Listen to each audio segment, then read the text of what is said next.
నేను అడిగేది మధు యాష్కి గారికి ప్రాధాన్యత ఉందా లేదా? అబ్సల్యూట్లీ ఉంటుంది. కానీ ప్రాధాన్యత అంటే పనిని బట్టి ఉంటుంది, పని చేస్తున్న బట్టి ఉంటుంది. నేను చేస్తున్న ఇన్ని సంవత్సరాల పార్టీకి సేవ చేసిన ఒక గుర్తింపు ఉంటుంది. కానీ ప్రభుత్వం వచ్చిన తర్వాత ఎంపీ అవకాశాలు వచ్చాయి, రాజ్యసభకు ఎలక్ట్ అయ్యే అవకాశాలు వచ్చాయి, ఎమ్మెల్సీ కౌన్సిల్కి ఎలక్ట్ అయ్యే అవకాశాలు వచ్చాయి. ఈ అవకాశాలు మీకు రాలేదా, మీరు కాదనుకున్నారా? నేను రాహుల్ గాంధీ గారికి అప్పుడే చెప్పడం జరిగింది, పార్లమెంట్ ఎన్నికలు పోటీ చేయను, ఈసారి శాసనసభకే చేస్తానని చెప్పడం జరిగింది. అందుకే శాసనసభకే పోటీ చేసిన, శాసనసభకే పరిమితాను. కానీ పార్టీ అడిగినా కూడా పార్లమెంట్ చేయనని చెప్పినాను. సో నిన్న సభ జరిగినప్పుడు కూడా అడిగితే కూడా సికింద్రాబాద్ కూడా రావాలని చెప్తే ఒక నాయకుడు చెప్తే చేయాలని చెప్పడం జరిగింది. భువనగిరి కూడా కాదనుకున్నారు. ఎమ్మెల్సీ ఎప్పుడు అనుకోలేదు కూడా, భువనగిరి కూడా చేయనని చెప్పినాను. రాజగోపాల్ రెడ్డి వచ్చి ఫోన్ కూడా చేసినాడు, అడిగినాడు, చేయని చెప్పాను. పార్లమెంట్కే పోటీ చేసేది అని చెప్పాను. కానీ అంజన్ కుమార్ యాదవ్ లాంటి వాళ్ళకు ఎమ్మెల్యే అవకాశం ఇచ్చారు, మీకు ఎమ్మెల్యే అవకాశం ఇచ్చారు, పోటీ చేసే అవకాశం ఇచ్చారు. తర్వాత రాజ్యసభ వాళ్ళ కొడుకు ఇచ్చారు. కానీ మధు యాష్కి ఎందుకు అందులో ఎలిజిబుల్ కాలేదు? రాజ్యసభ ఆశించడం లేదు కదా, అడగలేదు కూడా, అడగలేదు, ఆశించలేదు, కోరుకోలేదు, ఢిల్లీకి పోలేదు, చక్కెర కొట్టలేదు. సో 10 ఏళ్ళు పార్లమెంట్లో ఉండి చూసినాము. సో ప్రభుత్వం ఉన్నప్పుడు నలుగురికి అందుబాటులో ఉంటూ సేవ చేయాల్సిన అవసరం ఉంది. 10 ఏళ్ళు అధికారం ఉన్నప్పుడు నా పూర్తి సమయం తెలంగాణ ఉద్యమంకే కేటాయించాను.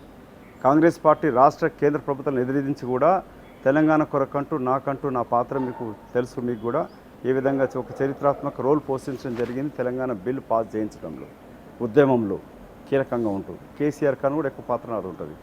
సో ఇప్పుడు ప్రభుత్వం వచ్చాక ఇన్నేళ్ళు నాతో ఉన్న వాళ్ళకి కానీ, ప్రజలకు కానీ, ప్రాంతానికి కానీ, ఊరికి కానీ, పట్టణానికి కానీ సహాయం చేయాల్సిన అవసరం ఉన్నది. కానీ కాంగ్రెస్ పార్టీ ప్రభుత్వం వచ్చిన తర్వాత మాదిగలకు, బీసీలకు అన్యాయం జరుగుతుంది, బీసీలో ఒక వర్గానికి మాత్రమే న్యాయం జరుగుతుందనే విమర్శ కూడా మీ పార్టీలో మొదలైంది. మాదిగల కొరకై స్పష్టమైన స్టాండ్ తీసుకొని వర్గీకరణకు మద్దతు ఇచ్చిందే కాంగ్రెస్ పార్టీ. కమిటీ వేసింది కూడా కాంగ్రెస్ పార్టీయే. దాన్ని బిల్లు తీసుకొచ్చే క్రమంలో అటు నార్త్ సౌత్లో కొన్ని డివిజన్ వచ్చి అప్పుడు చేయలేకపోయింది యూపీ ప్రభుత్వం ఉన్నప్పుడు. మందకృష్ణ మాదిగ గారు నా అత్యంత సన్నిహిత మిత్రుడు.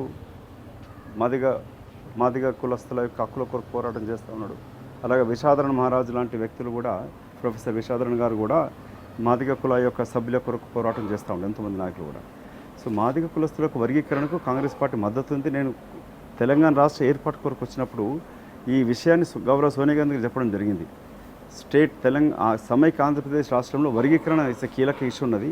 అది పార్ట్లీ రిజాల్వ్ కూడా అవుతుంది. ఎట్లా అంటే తెలంగాణలో అత్యధిక మాదిగలు ఉన్నారు, ఆంధ్ర ప్రాంతంలో అత్యధికంగా మాలలు ఉన్నారు. సో రాష్ట్ర విభజన జరిగినప్పుడు ఇక్కడ అత్యధిక జనాభా ఉన్న మాదిగలకు కూడా న్యాయం చేకూరుతుందని కూడా చెప్పడం జరిగింది. రాష్ట్ర విభజన కూడా అదొక కారణం సోనియా గాంధీ నిర్ణయం తీసుకోవడానికి కూడా. అది ఎన్నో ఏళ్ళ నుంచి ఉన్న సమస్యలు తీరుతాన్ని భావించాను. కానీ 3 ఇక్కడ కూడా సీట్లను వచ్చేవారికి ఏమవుతుందంటే గెలిపోవటంలో దానిపైన ఒకటి ఆలోచన జరుగుతూ ఉన్నది. మా దగ్గర సునీల్ కనుగోలు టీం అంటే అతను సర్వేలు చేసి ఇస్తూ ఉన్నాడు. Screening committee, central screening committee అంటే ఒకటి న్యాయం చేకూర్చాలి మాదిగలకి. ఇప్పుడు ఫైనాన్స్ కమిషన్ చైర్మన్ కూడా ఇవ్వడం జరిగింది. ఆల్రెడీ దామోదర్ రాజనరసింహ గారు ఉన్నారు. ఎంపీలు ఇచ్చిన 3 సీట్లలో నాగర్ కర్నూలు, పెద్దపల్లి, వరంగల్ మాదిగ ఉపకులం అని చెప్తారు కడియం కావ్య. కానీ ఈ 3 సీట్లు కూడా మాలలకి వెళ్ళిపోయాయి అనేది ఒక వాదన. ఆ మాదిగల్లో అసంతృప్తి. అది అట్లా చూడడానికి ఉండదు. దళితులని ఎన్ని సీట్లు దళితులకు ఇస్తున్నామని అంటారు. ఎస్సీలు చూడనప్పుడు ఎస్సీలకు ఇస్తావు. ఎస్సీలలో అక్కడ మాదిగ మాలని కాకుండా ఎస్సీ రిజర్వేషన్ అనేది మాదిగలకు కొన్ని, మాలలకు కొన్ని లేదు కదా. ఎస్సీ రిజర్వేషన్లో మాదిగ ఉపకులాలు అన్నీ వస్తాయి. దాంట్లో అది వచ్చినప్పుడు ఎన్ని ఇస్తామనేది ఉంటుంది. గెలిపోవటంలో కూడా చూసేది ఉంటుంది. గెలిపోవటంలో చూసుకుంటూ పోతే సామాజిక న్యాయం జరిగే అవకాశం ఉంటుందా పార్టీలో కానీ, ప్రభుత్వంలో కానీ? సామాజిక న్యాయం నిరంతర పోరాటం. దళితుల యొక్క అభ్యున్నతి కొరకు చేయాల్సిన ఎన్నో కార్యక్రమాలు చాలా ఉన్నాయి. రాహుల్ గాంధీ గారు చెప్పేది పదే ఏముంటుందంటే జిస్కి జితిని ఆబాది ఉతిని హక్ అనేది. మనం ఎంతో మనకంతా అనే హక్కును ప్రసాదించాలి. ఈ దేశంలో వనరులను కూడా సమపాలల్లో విభజించాలనేది, పంచాలనేది వారి యొక్క కాంగ్రెస్ పార్టీకి ముఖ్య ఉద్దేశం. మధు యాష్కి గారు క్రమంలో కొన్ని అన్యాయాలు జరిగినట్టు అనిపిస్తూ ఉంటుంది, కానీ సరిదిద్దుకొని ముందుకు